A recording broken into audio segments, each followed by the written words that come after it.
At the end of the day, everything that you do as a building leader comes back to one thing. Are students in your building learning at high levels? You can have strong relationships. You can have the best, most smooth operations. You can have an awesome, positive school culture. But if instruction isn't improving, your school isn't reaching its full potential. Here's what many leaders don't realize. Instruction doesn't improve just because you care about it. It improves because you build systems around it. Today, I'm going to be talking about the third system that every school leader needs, learning systems. Let's get started.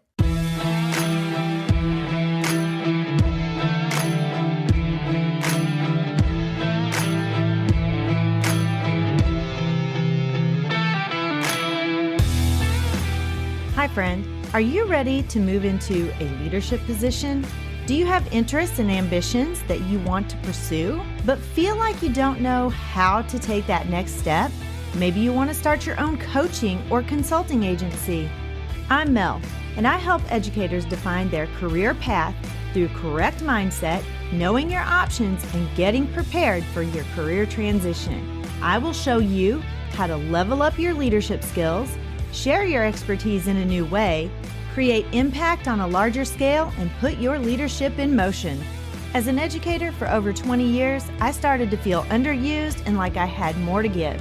I knew when the time had come for me to leave the classroom and affect change on a larger level.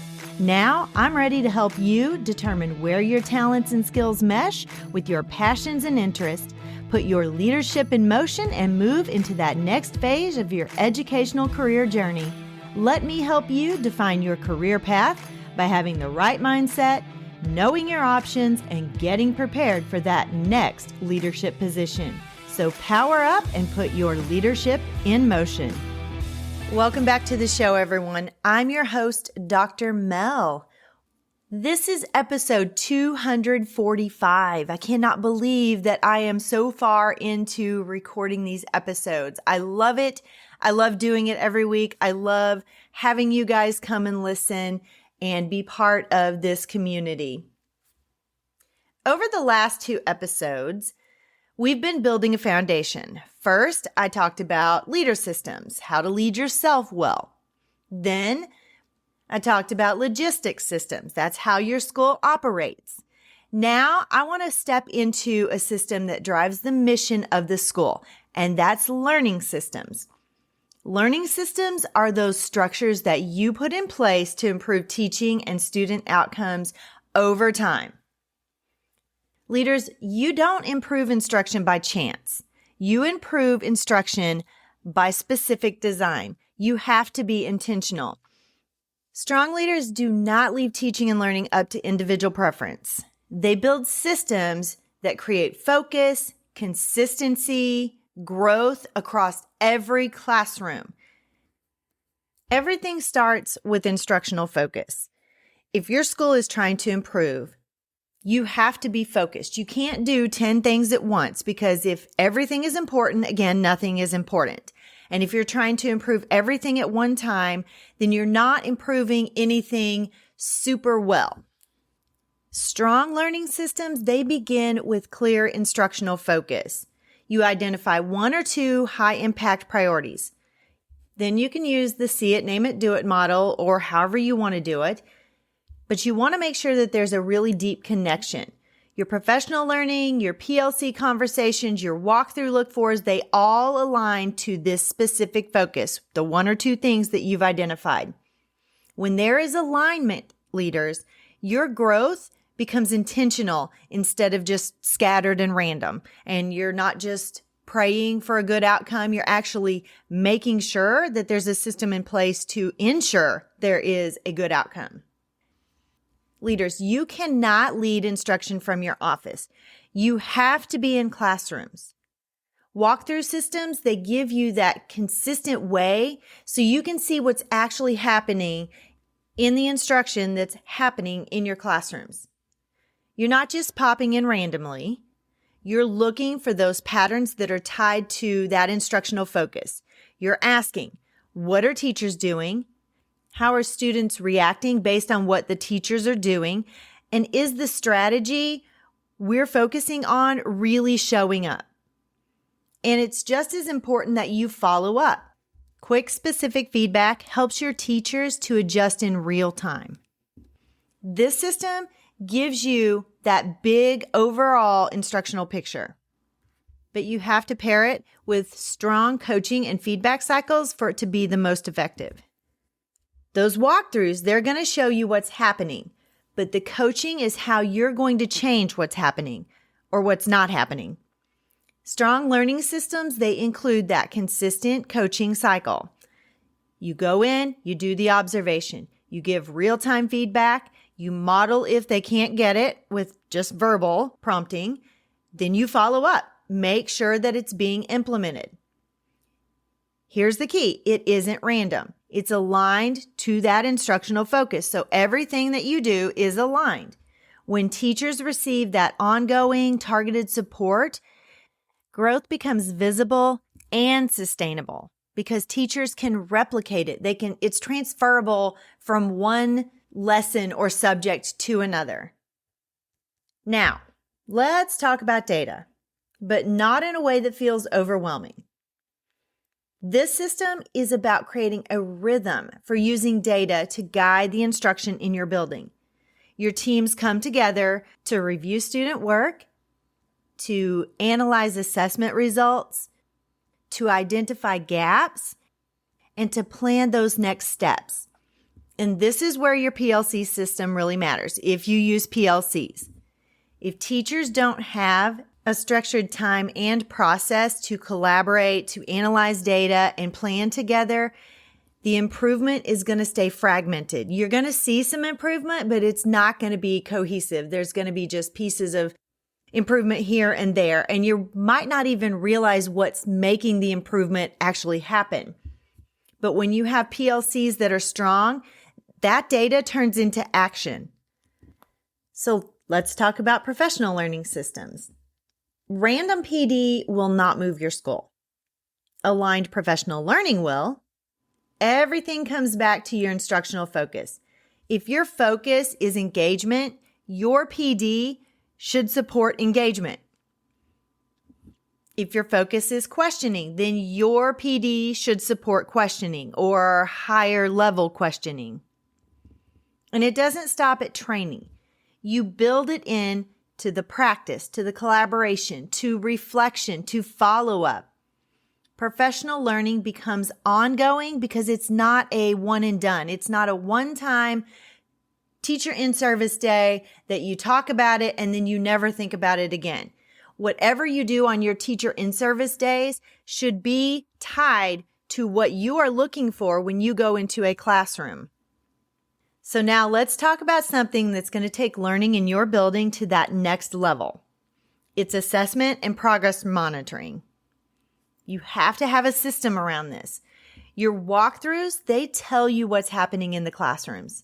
But when you have assessment systems, it's going to tell you if it's actually working. This system includes things like those quick formative checks, exit tickets. Believe it or not, teachers do not know how to effectively use exit tickets on their own. Some do, most don't. I did not, and I was a darn good teacher. You have to have common assessments. Common assessments really do show you what's happening across classrooms. It shows you if the teaching is consistent from one classroom to another of the same grade level or the same content subject. It's going to show you if you have a teacher who needs a little bit more support. It's also going to point out those rock star teachers who have nailed it. And you can find out exactly what they're doing and replicate it in those classrooms who need that support a little bit more. It also gives teachers a chance to sit down and collaborate to actually talk through those assessments and see if there are gaps, see if the assessment is actually measuring what you think it's measuring or if it needs to be tweaked. And then it does give them a chance to really have those collaborative conversations about what's working well in one classroom that may not be working in another and why. those benchmark reviews, and then, of course, progress monitoring for those targeted students. This is how you answer the question, are students really learning what we're teaching? When you pair this with your walkthroughs, you now have two powerful views: what instruction looks like and what the results look like that are being produced. Now let's talk about those students who need just a little bit more. They need a little bit more support, because those strong learning systems, they don't just work for some students, they work for all students, but they may look a little different. That's where those intervention systems come in. You identify students who need that additional support. You assign those interventions, you monitor the progress, and you adjust when needed. This is going to create that clear pathway so that no student falls through the cracks. This is going to be your RTI days. We do ours on Friday. We can't fit it in every day. I love those schools who have the manpower to put that RTI or enrichment, the response to intervention or the enrichment, into every single school day. We don't have the manpower for that. So we can only do it on Fridays, which is fine because our students are still getting what they need, but they get it on Fridays in a little more intensive way. We also have our local LEA who comes on Thursdays. We are seeing some of those gaps being closed because of all of the things that we're doing. Leader inconsistency is one of the biggest barriers to student growth. If every classroom is teaching different content, using different resources, or measuring success in different ways, the student experience in the same grade level or the same content area may be different and not equal. Some classes may be moving a little faster than others. Other classrooms may be reteaching the same skills, while others may be focusing on things that are not really connected to the standards. And over time, that kind of inconsistency, it's going to really weaken the results in your building, and it's going to make it much harder to sustain improvements. When you have systems that are aligned, you're going to make sure that standards are clearly identified and that teachers understand them, that they can unpack them, they know what they mean, that curriculum is mapped so teachers know what to teach and when. You have pacing guides, you have scope and sequences. Your assessments measure the same skills and the expectations across classrooms. And your instructional practices, they support those agreed upon goals that we talked about earlier. This is what keeps instruction from becoming just random and teachers from teaching in silos. It creates coherence across grade levels, across classrooms, and within your teams. Your teachers are not just working hard, they're working in the same direction. And it's probably less work on your teachers because your teachers can share the workload. And your students are going to benefit so much because there's more predictability. There's intentional learning experiences across classrooms and subjects. And you as the building leader can better monitor whether the school's efforts are actually producing growth. You can focus your energies where it needs to be focused.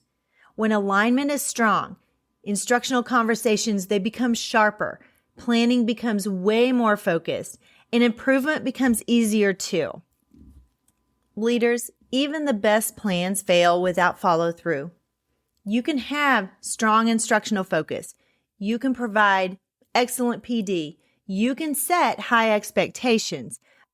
Leaders, you can even launch a new initiative that has a ton of excitement. There's a lot of energy, and everyone's on board at first. But if no one is checking for consistency, it will eventually lose its momentum and fade out. Implementation monitoring is that system that's going to help you as the building leader make sure that the work is actually happening the way it was intended. It asks the questions like, are we doing what we said we would do? Are we doing it consistently across classrooms and teams? Are we doing it with quality and fidelity? Are we getting the results that we expected? This kind of system is important because good ideas, they don't automatically become good practice, leaders. A school can have the right plan on paper, but still struggle if the plan is not being carried out in a reliable way. Implementation monitoring helps you as the building leader see whether the strategy is truly taking root or just sounds good in meetings, just lip service. It also creates accountability without relying on guesswork. Instead of assuming something is happening, you can check to make sure that there's evidence that it truly is happening. You observe patterns, you're able to review data, and you're able to follow up when needed. These things are going to make it possible to catch those breakdowns early, to support your people where they need help, and to keep the work aligned to your school's goals. This is what actually turns your great ideas into achievable results. All the planning in the world is not going to matter at all at the end of the day if you are not monitoring and holding people accountable. When I walk into a building and I'm working with a leader, I can tell right away whether there are systems in place. There may be some systems in place that are solid, but other areas where there's some breakdown in the systems, there may be no systems at all. And it's just kind of, let's make it through the day because that's all we can do at this point. Let's bring it together. Strong schools are not built on effort alone. They're built on systems. You can have good intentions. You can have strong people, and you can have a crystal clear vision, but without systems, progress depends way too much on memory, mood, and individual effort. With systems, leadership becomes way more stable. Instruction becomes much more intentional, and improvement becomes something that you can actually sustain in your building. Leader systems help you lead yourself. Logistics systems help your school run smoothly. Learning systems ensure that instruction improves and students achieve at high levels. Learning systems are where your impact multiplies, because when teaching gets better, everything changes. Students achieve more. Teachers are way more confident. Classrooms become more effective. The culture gets stronger. And over time, the entire school begins to move in the same direction with greater clarity and purpose. That's the power of strong systems. Not just doing more, it's doing the right things with consistency and building a school that gets better on purpose. If this series has challenged your thinking and helped you see leadership differently, make sure that you hit the subscribe button so you never miss an episode and you can continue growing as a school leader. And if you're ready to build these systems with support, clarity, and community, I would love for you to join the Empowered Educator community. That's where leaders come together to build strong systems and lead schools that thrive. You can find all of the information in the show notes. Empowered Leader, keep doing the work that matters, because when your systems are strong, your impact multiplies. And remember to always go the extra mile to motivate, inspire, lead, and empower.